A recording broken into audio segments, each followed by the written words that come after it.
Did you know US taxpayers have financed over 300 billion in aid to Israel since World War II and spent nearly 23 billion just in the last year of conflict?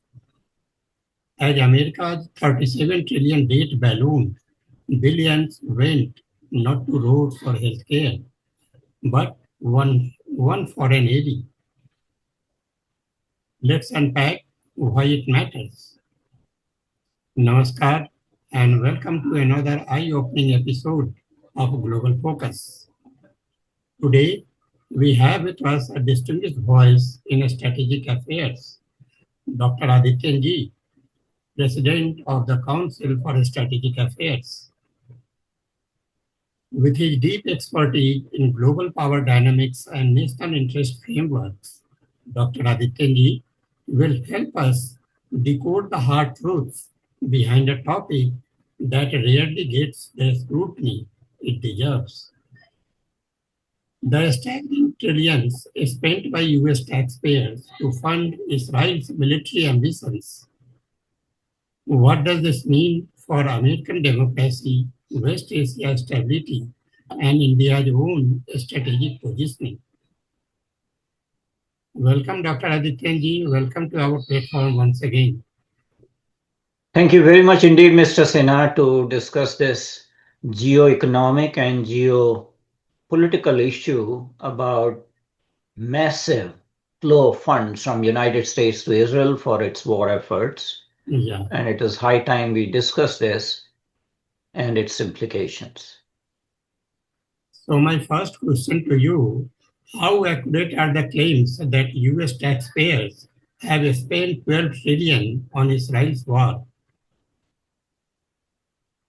Well, I cannot be very sure about that particular figure, but the figures given by Council on Foreign Relations seem to be accurate that since World War II, United States has actually spent more than $300 billion on Israel from 1946 to 2024. I see. It's around $318 billion. And in last year, in 2024, because of the ongoing war, United States spent almost 23 to 24 billion dollars between October 7, 2023, when Hamas attacked Israel, to September 30th, 2024, around $23 billion. And that includes around $18 billion in US security assistance for Israel's military operation and around $4.9 billion for US military operations by themselves in the region in support of Israel. So this is the largest amount of US aid to Israel in a single year since around $18 billion since 1959. It includes security assistance, supplemental funding, helping with estimated cost of operations, but not all the economic costs. So this money, around $18 billion in 1 year, included military financing, arms sales, equipment, maintenance costs, things like that. Almost $4 billion was given to Israel for its missile defense systems. A large amount was given on purchasing munitions. So the full value of US support may be much higher because there are, gray zones in all this. It's not that everything is black and white. A lot of time US, the Pentagon does not know where billions of dollars went. There's no accounting. So if you want to be genuine, probably it may be more than $23 billion in the year given to Israel. As per the figure of $12 trillion, that seems to be an exaggeration. Having said that, if you look at the number of wars Israel has been involved, pretty much US has bankrolled those Israeli wars. In fact, most of the financial assistance by US to Israel goes for financing wars in the West Asia region mm, rather than for helping the economy of Israel, because in that sense, Israel is a fairly, strong nation economically. They have domestic industries. They, export arms and ammunitions. They are kind of self-sufficient technologically. So, they are very good at, doing business. mm. So most of the assistance is to Israel for war efforts and quote unquote defense of Israel in the West Asian theater. So why might estimates skyrocket into trillions when accounting for interest on debt? So we do know that United States spent around $2.4 trillion on Afghanistan war, you know, but that was spent from 2003 to whatever time when the Taliban regime came second time. And the joke was that United States spent $2.4 trillion in 20 years and lots of casualties and thousands of soldiers being maimed by Mhm. deposing Taliban and then giving power to the same Taliban. So United States has its geopolitical interests in the so-called WANA region or so-called MENA region, which Mhm. is West Asia, North Africa, because oil is produced in these countries. So Mhm. $12 trillion figure may include the first Iraq war, the second Iraq war, the war that is going on currently. So the total of all these wars in West Asia may come to 12 trillion, not necessarily security assistance to Israel, but United States money spent in that region to maintain Mhm. its hegemony. Mhm. So what portion of US aid goes to Israel's civilian economy versus military? 0.3% goes to the civilian economy. As I said, Mhm. 99.7% of the aid goes for military operations because Israel's civilian economy is robust, very strong. They have a domestic sector that does not need any assistance. They have the best healthcare system. Mhm. So it's a welfare state. Uh, so, most of the money goes for strengthening Israel's defenses, its missile defense system, Mhm. arms procurement, because Israel is at odds with all these Arab countries and Iran in a region which is very volatile, and Israel's existence is threatened. So United States, irrespective of the administration, since the inception of Israel, has underwritten the security of Israel as its obligation after Second World War and in response to the Holocaust and all that kind of thing, the genocide of Jewish people. Mhm. Uh, and the political establishment here will say that US was formed on the Judeo-Christian traditions, not just Christian traditions, but Judeo-Christian traditions.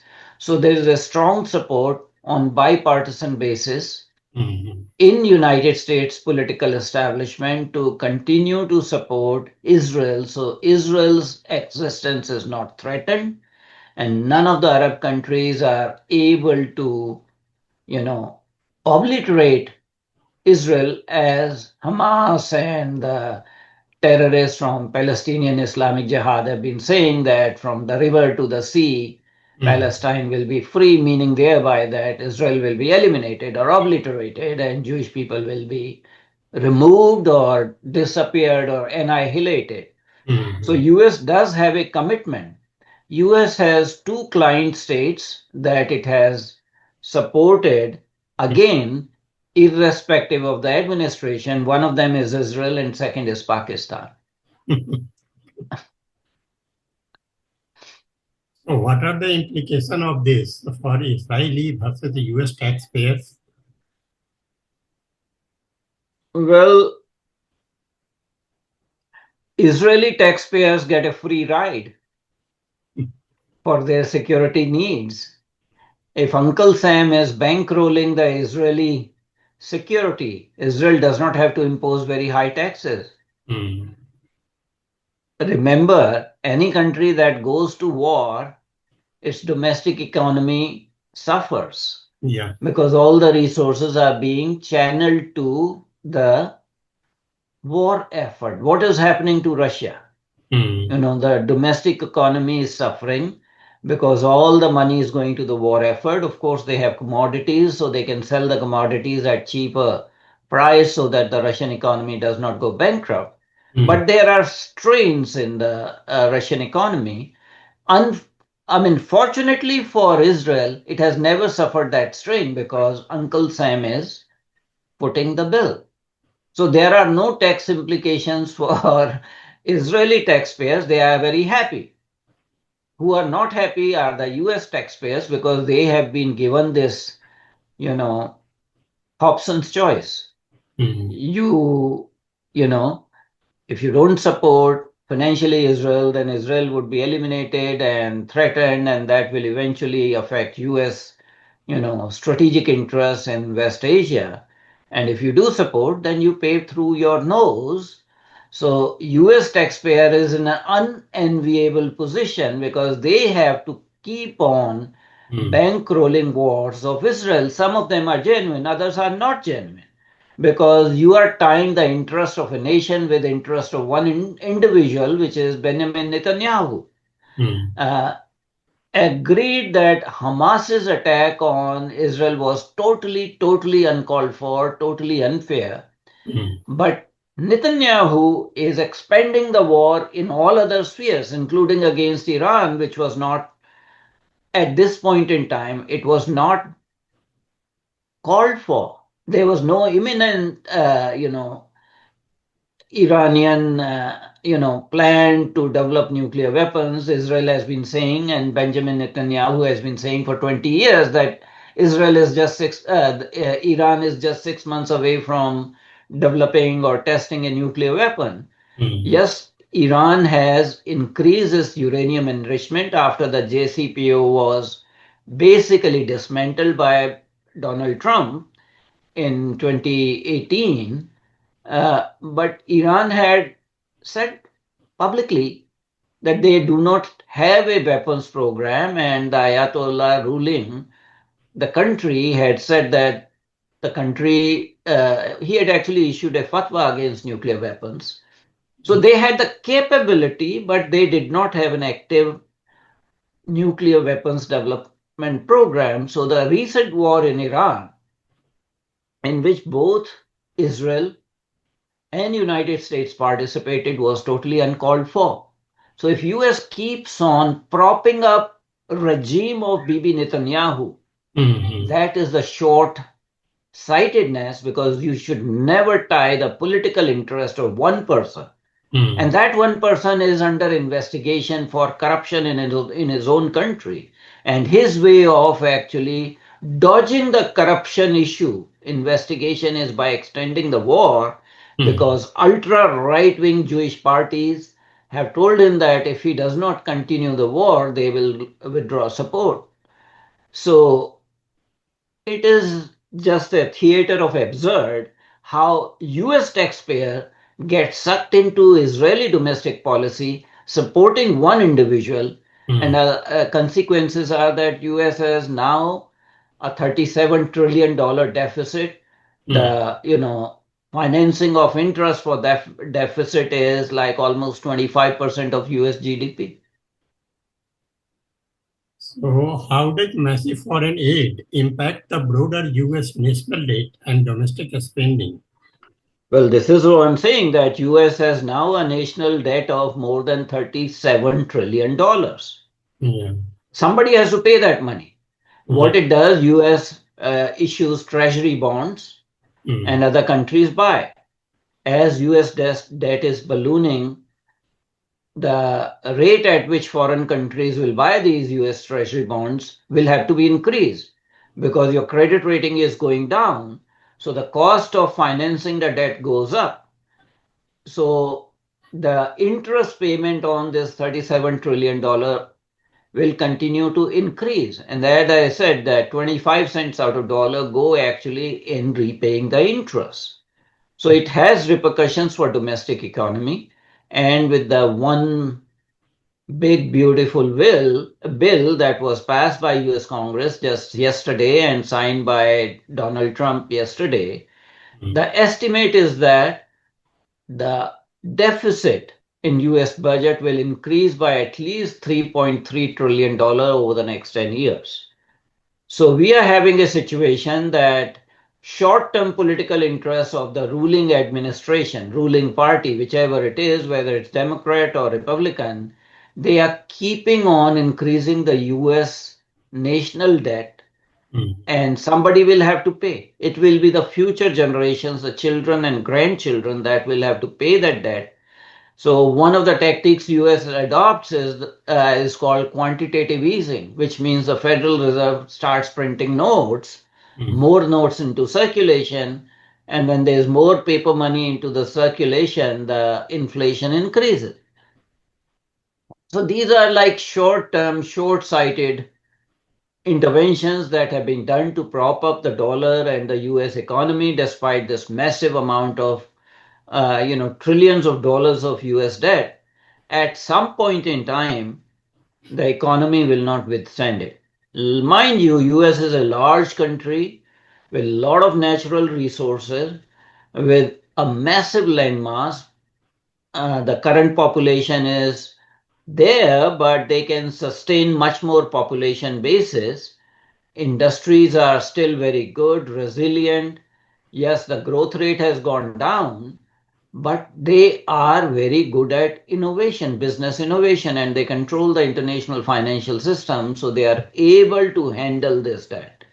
But that day is not far when the US government will find it difficult to service the debt Mm. as well as, you know, not sustain this. They will have to start selling the assets to foreign countries. Could redirecting foreign aid ease pressure on domestic spending? Well, this is what the current Trump administration is doing. They closed down the USAID. But if you look at the amount of money spent on USAID and all, that is minuscule. That is not even 1% of the US GDP. The amount that is spent is on unnecessary, irrational wars. I see. That adds to the deficit. You know, if a few $100 billion, maybe $100 billion a year that is being given aid to countries in Africa or other countries, Mm, that is minuscule. And again, if you look at that CFR, Council on Foreign Relations article, the most amount of aid goes to Israel and then Egypt. You know, uh, cumulatively, since the Camp David Accords that was signed, you know, following peace treaty between Egypt and Israel that was, negotiated under President Carter. Uh, what has happened that US has made commitment to both these countries that will continue to provide you economic help. So maximum amount of aid goes to Israel and Egypt. It does not go to Africa or any other least developed countries. So the aid has like, political and military strings attached. So, what drives continued US support for Israel despite growing debt and competing priorities? I think it's basically the political establishment, the bipartisan agreement that Israel is an important ally. It's like, a brother's younger brother. And of course, Israel is a democracy, we know that. So, in Mm, West Asia region where despotism, monarchies, sheikdoms, and ayatollahcracies, the theocracies are abound or dictatorships, it is the only democracy in that region. And again, on cultural basis, again, I'll bring it to this that the US politicians, although the constitution is secular, say that US was founded on Judeo-Christian traditions. yeah. So two religions are supreme. Judaism and Christianity. And Hmm. if there is any assault on these two religions anywhere in the world, Hmm. United States politicians get very, you know, uncomfortable and they will start pouring money into the war effort. So there is an irrational soft spot in the psyche of United States that they keep on bankrolling wars in favor of Israel. So, how do these rationales trade off against domestic needs? Uh, well, as I said, that each administration takes a short-term view. Hmm. They are not looking at long-term view. Each president comes with a mandate for 3.5 to 4 years. And if they are first term president, then their mandate, their aim is to get the second term. They are not concerned about what are the long term consequences. The current president in his first term accumulated $7 to $8 trillion deficit in US economy. He's talking now about balancing the budget and all those kind of things with almost $980 billion in cuts to Medicaid. Hmm. So all these things have impact on domestic issues. Uh, if you see historically, Lyndon B. Johnson had done certain, you know, welfare changes and promoted welfare state in United States, introducing Medicare, Medicaid, food stamps, other kind of programs. Now they are all being unwound because economy cannot sustain. And economy cannot sustain because you have to cut from somewhere. You don't want to cut from the defense budget. You don't want to continue to, flex your muscles in West Asia. I use the example of, strikes on Iran. Yeah. There was no urgency.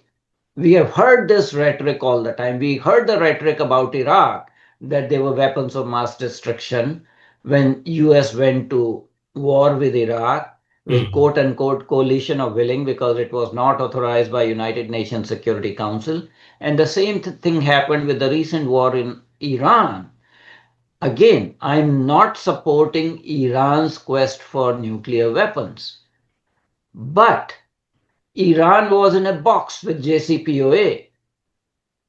Who killed the JCPOA? Donald Trump. Why did he kill the JCPOA?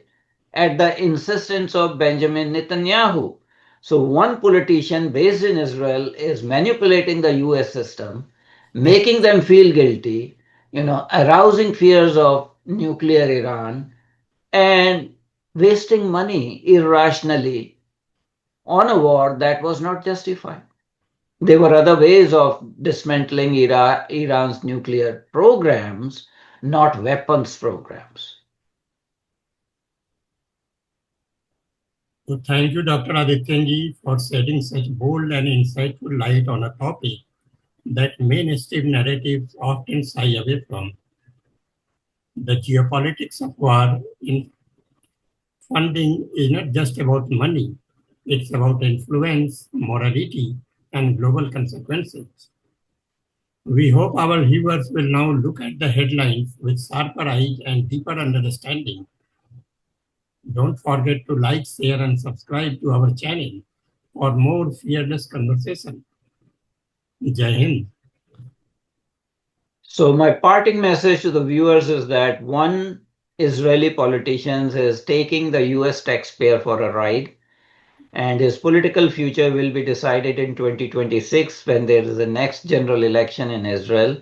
And he'll try his level best to continue to extend the war effort till that time, because whenever there is an ongoing war, the general tendency is that the civilian population, the voters, will support the government of the day. Just remember Kissa Kursi Ka, the movie produced by Amrit Nahta Mm. about the 97 one India-Pakistan war. Mm. So there is some genuineness to that kind of notion that sometimes politicians will extend the war for their own political survival. Thank you, sir. Thank you so much. Thank you very much indeed, Mr. Sinha.